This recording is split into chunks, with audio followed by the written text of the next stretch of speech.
اے میرے شہر شب آلودہ نگارے وحشت، تیرے کوچے تیری گلیوں پہ گہن سا کیوں ہے؟ تیرے چہرے کو کیا کس نے یوں بارود آور؟ پھر سے بندوق کی گولی کا تماشا کیوں ہے؟ تیری گلیاں جو شب غم کی طرح لرزاں ہیں، انہی گلیوں میں نئے رنگ اگا کرتے تھے۔ اب تیرے لوگ شکستے غم وحشت والے تھے، ادارہ کہ جو تہذیب بنا کرتے تھے۔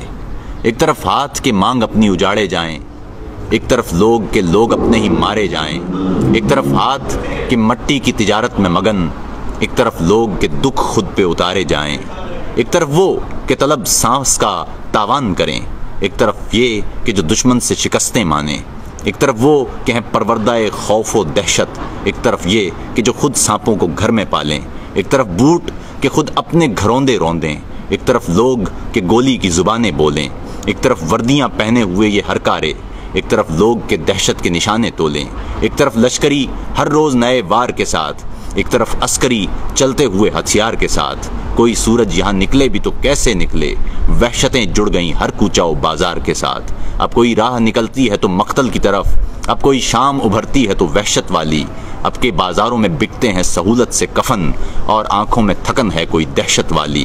میرے لوگو، اے میرے درد گزارے لوگو، سانحہ وار کسی خوف کے مارے لوگو، اب نیا ورد یہی ہے کہ تمہیں اٹھنا ہے، آیت صبح فروزاں کے کنارے لوگو۔ ہو زباں رنگ و ثقافت یا کوئی مسلک و دین، یہ دراڑیں ہمیں ٹکڑوں میں پلٹ ڈالیں گی۔ ہو سیاست کی یا مذہب کی تجارت لوگو، یہ خلیجیں کہ صفوں ہی میں زہر پالیں گی۔ روشنی کے لیے درکار ہیں گلیوں کو دیے، اور دیے وہ جنہیں خون سے بھی نکھارا جائے۔ خوف ہے خاموشی اور خوف کا رد آوازیں، اب جو چپ ہیں انہیں قاتل ہی پکارا جائے۔